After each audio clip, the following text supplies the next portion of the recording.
4:30 in the morning, June the 6th, 1944. A gray sea heaving in the dark off the coast of France, and rising out of that water, not a battleship, not a landing craft, but something small, something almost absurd.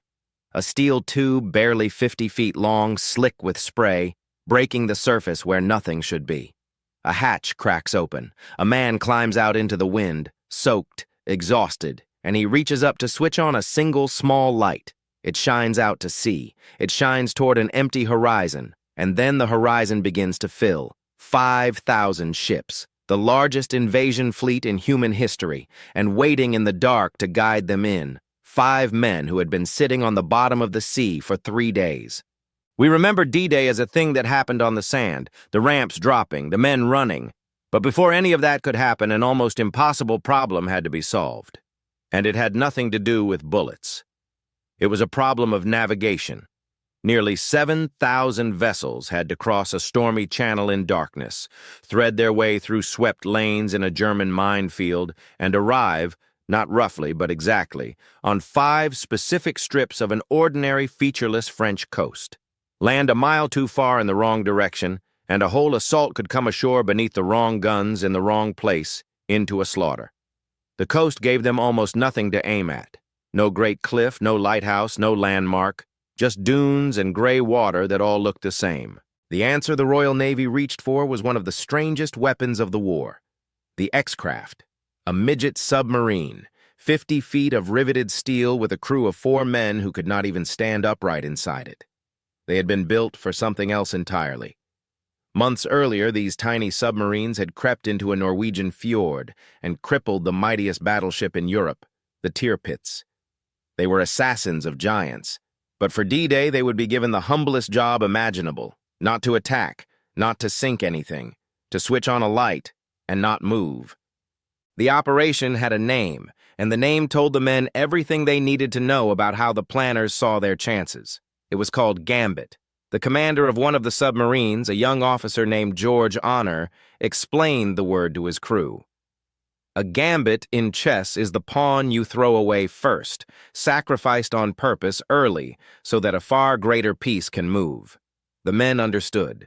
They were the pawn. They laughed, the way soldiers laugh at the joke that isn't funny. 2 Midget submarines were chosen, X-20 and X-23, 5 men in each. And before the greatest move ever made in war, they would go first, out into the dark, alone. This was not their first visit to that coast. Months before, in January, one of these same submarines had already done something extraordinary. Under a mission called Postage Able, the X-Craft had crept right up to the Normandy beaches in secret, and on dark nights, men in rubber suits slipped out of the submarine, swam ashore onto a beach swarming with German defenders, and scooped up handfuls of sand. Sand. Because the planners needed to know one thing the maps could not tell them. Would this beach hold the weight of a tank, or would it swallow the invasion in soft clay? The frogmen gathered their samples under the noses of the enemy, swam back to the waiting submarine, and vanished. The Germans never knew the Allies had already walked on the beaches they were defending. Now, in June, they would come back to stay. On the night of the 2nd of June, the 2 Midget submarines slipped out of Portsmouth, tethered behind 2 small trawlers, the Darthamma and the Sapper, that would haul them most of the way across, to spare their tiny engines and their fragile range. Inside each cramped hull, 5 men sat in the cold and the damp and the smell of oil, knees against their chests, and were towed out into the black water of the English Channel toward occupied France. They carried 12 spare bottles of oxygen. They carried submachine guns, pistols, and forged identity papers, in case it all went wrong. And they had to sink their own boat and try to walk out of Nazi-held France. On the 4th of June, they cast off their tows and went the last stretch alone. X-23 settled into the water off Sword Beach. X-20 took its place off Juno. By day, they lay submerged and silent, holding position, conserving everything. By night, they rose just far enough to gulp fresh air and fix their place on the chart. Through the periscope, George Honor watched the shore. He could see German soldiers moving on the beach. He could see the gun batteries that would, in 2 days, be firing at his own countrymen. He was close enough to watch the enemy live their ordinary day, and they had no idea that 50 feet of British steel and 5 British sailors lay waiting just offshore. If you made it this far, you're one of us. Hit subscribe and like. We unbury history every week. Now back to our story. And then, on the night of the 5th of June, when they surfaced for their fix, a signal came through that must have landed like a stone in the stomach. The invasion was postponed. The weather had turned. Overlord would not come tonight. It would come, if it came at all, 24 hours later. For the men inside the X-craft, this was almost unbearable. Every plan, every calculation of air and food and nerve had been built around getting in, holding for a short time, and surfacing on the appointed dawn. Now they had to do it all again.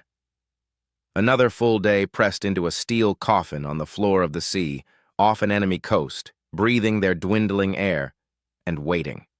So they waited. A day that would not end. 64 hours in total these men would spend beneath the surface, most of it motionless, in cold so deep it soaked into the bones, in air gone thick and stale, with no room to stand and nowhere to go. They could not be seen. They could not be heard. If a German patrol boat had found them, there would have been no fight and no escape, only the slow certainty of the deep. And still they held, off Sword, off Juno.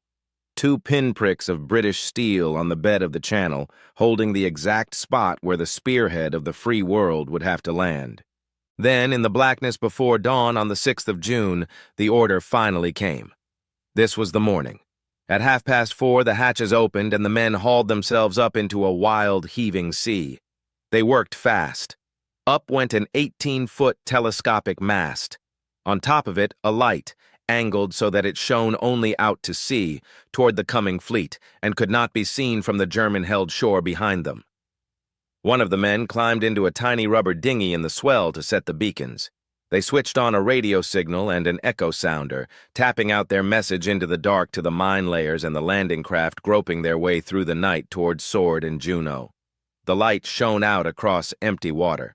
For a few minutes there was nothing, and then out of the gloom it came. The horizon filled, ship after ship after ship, until the sea itself seemed made of iron. Battleships, destroyers, transports, landing craft beyond counting, the greatest armada ever assembled, rolling in out of the dawn straight toward the 2 tiny submarines that had marked the way. And then something even stranger. Beside them, in the water, ungainly canvas-skirted tanks began to swim. The duplex drive Shermans, churning past the Midget subs toward the beach. The men of X-23 and X-20 had a view of the opening of D-Day that no one else on Earth would ever have. They were inside it. They were the still point the whole storm turned around. Their work was done in the space of a sunrise. As the light came up and the landing craft swept past them toward the sand, the men took down the lamps, and in their place they ran up 2 flags. The white ensign of the Royal Navy, and beside it, a small signal flag, the letter DD for dog in the language of the fleet, D for the day. Later that morning, X-23 came alongside a headquarters ship, the Largs, and George Honor climbed a rope ladder up out of his submarine after 3 days beneath the sea. A senior admiral leaned down and handed him a cigarette. He had just helped open the greatest day of the war, and someone gave him a smoke. There is a quiet footnote to this story, and it is a heavy one. The same service had been offered to the Americans to mark the way onto their beaches, Omaha and Utah. They declined it, and on Omaha Beach that morning, in the smoke and the chaos, many landing craft came ashore in the wrong place, against the wrong defenses, and the cost was terrible. We must be careful here. Omaha was a bloodbath for many reasons: the currents, the cliffs, the guns. But it is impossible to stand at the edge of that story and not think of the 2 small submarines a few miles to the east, holding their lonely light, making sure the men behind them landed exactly where they were meant to. When it was over, the admiral in charge of the naval invasion read the report the X-craft crews had written of their ordeal. He noted, almost in disbelief, that it read like the peacetime log of an ordinary ship on an ordinary day, a masterpiece of understatement, and not the record of a few men in a tiny, fragile submarine on one of the most dangerous missions of the war. That was the kind of men they were. George Honor was given the Distinguished Service Cross. The pawn this time came home. But many X-craft did not. These same little submarines had sent crews to the bottom on other missions, swallowed whole by the deep. Today, only one X-craft survives anywhere in the world. The rest were cut up for scrap. The cramped, heroic steel boxes that had carried such enormous courage gone almost without trace. We tell the story of D-Day as a story of beaches, but the beaches were only the place the spear came down. Before the first ramp dropped, before the first paratrooper jumped, 10 men in 2 Midget submarines were already there, beneath the sea, in the dark, holding still, so that the arrow would fly straight. They fired no shot. They sank no ship. They simply endured and switched on a light and pointed the way for the largest army ever to cross a sea. The first men in position on D-Day were not on the sand. They were under it. And when the greatest fleet in history came over the horizon at dawn, it was steering, though almost none aboard it knew, by the courage of 5 exhausted men and a single small lamp shining out across the water.